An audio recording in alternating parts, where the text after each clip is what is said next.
Breaking news mga kabayan, Iran inatake ang isang mamahaling barkong pangkomersyal ng bansang Singapore sa Strait of Hormuz. President Trump agad na nagbanta sa Iran. US Central Command agad namang umaksyon. Naglunsad ng 6 na fighter jets upang wasakin ang mga target sa Iran sa utos ni Pangulong Trump. Habang abala ang Kongreso sa Pilipinas sa ibang mga issue, Kongreso sa Amerika tinalakay kung paano tutulungan ang Pilipinas laban sa agresyon ng China. Kinumpirma ng US State Department na meron ng mga barko ng Amerika na mula pa sa US Central Command sa Middle East ang nakadeploy sa Subic Bay ngayon bilang suporta ng Amerika sa Pilipinas. We also have assets around, actually recently have relocated some Coast Guard ships to the Philippines, for example, from CENTCOM. We'll support both economic activity and other defense-related activity there as well. So we're South Korea ay pinakita ang kanilang isang paraan upang pabagsakin ang maraming mga attack drone gamit ang kanilang mga Vulcan rotary gun.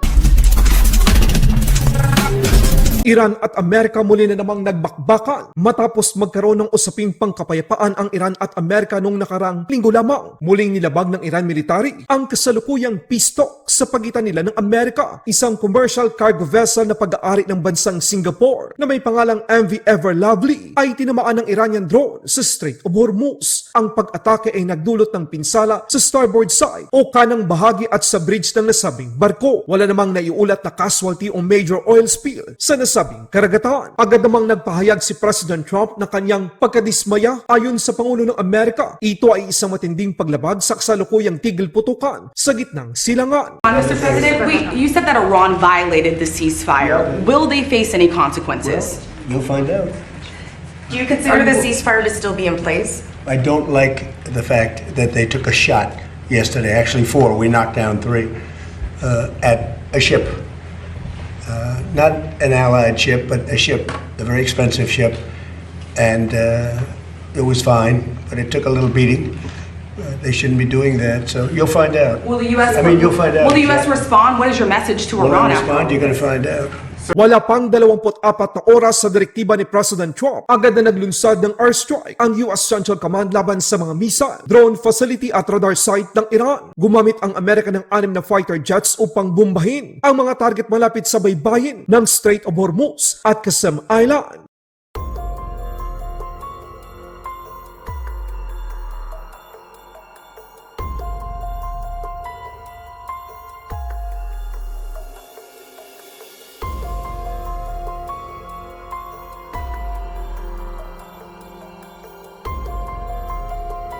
Kongreso at Senado ng Amerika puspusan ang suporta sa US Department of War upang palakasin ang tulong na ibinibigay nito sa Pilipinas upang labanan ang gray zone tactic ng China sa West Philippine Sea. Kinumpirma ng US State Department na nakaposisyon ngayon sa Subic Bay ang ilang barko ng US Coast Guard mula pa sa US Central Command bilang suporta sa Pilipinas. Tinalakay din sa Kongreso sa Amerika ang kanilang hakbang upang matulungan ang Pilipinas sa ginagawang iligal na pag-aangkin ng China sa Scarborough Shoal. Beijing's aggression extends beyond Taiwan. In the South China Sea, the CCP continues its campaign to dominate international waters by converting small features into military bases. Near Scarborough Shoal, claimed by Philippines, China has undertaken actions that risk further militarization. We must work closely with our allies and partners to defend freedom of navigation and uphold the international law. Now, recently, Japan and the Philippines formally started the maritime boundary negotiation for their overlapping exclusive economic zones. But in direct response to that, Chinese Coast Guard has significantly ramped up patrols east of Taiwan. That is all while Beijing continues its campaign to turn the South China Sea into a Chinese communist lake by turning small island features into Chinese military bases and expanding its legal claim to waters belonging to other nations through artificial island construction. So can you talk about what the Trump administration's message is and, for what message is Trump administration giving to China when it considers reclamation activity in the South China Sea?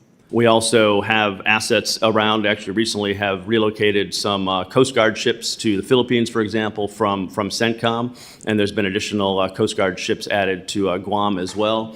And obviously, INDOPACOM is uniquely focused on ensuring that we have sufficient resources in the Indo-Pacific to address those challenges. Thank you. You know, as you know, Philippines is our vital mutual defense treaty ally and ASEAN chair this year, but it's subject to constant gray zone coercion from the Chinese Coast Guard. So how can the U.S. and Southeast Asian partners work more closely to ensure South China Sea remains free and open? That's a very good question, Chairwoman, and is an area that we spend a lot of time focusing on. I was just in Manila a week and a half or so ago, meeting on the sidelines of an ASEAN meeting with Philippine national security individuals as well.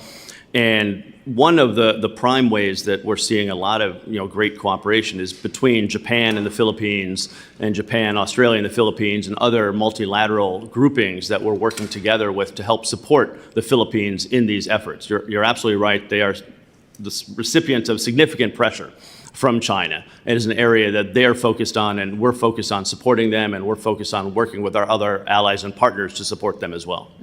Let me ask you about the Philippines really quickly. Clearly, investing in development of Subic Bay as a shipyard has been important, and getting the U.S. Navy back into Subic would be an additional demonstration of deterrence. What next steps does the State Department see for not only new development in Subic Bay, but also to support the players that are already there? No, thank you, Congressman. Very good question. As I mentioned earlier, we're already seeing some Coast Guard ships in Subic Bay at the moment that have relocated from CENTCOM to Subic Bay, which is a great addition to our capacity there. Obviously, we are working significantly from a foreign assistance standpoint to make sure that the infrastructure within Subic Bay and the whole Luzon Economic Corridor will support both economic activity and other defense-related activity there as well. So we are using the various tools at our capacity to make that happen. And I know that INDOPACOM is very focused on ensuring that we have the right resources in and around the Philippines. South Korea naman ipinakita ang kanilang isang paraan upang pabagsakin at labanan ang maraming mga attack drone. Sa layong 1 kilometro mula sa baybayin, ang 50 mga drone ay pinabagsak ng South Korea military gamit ang kanilang 8 20mm Vulcan rotary gun. Aktual na video, panoorin.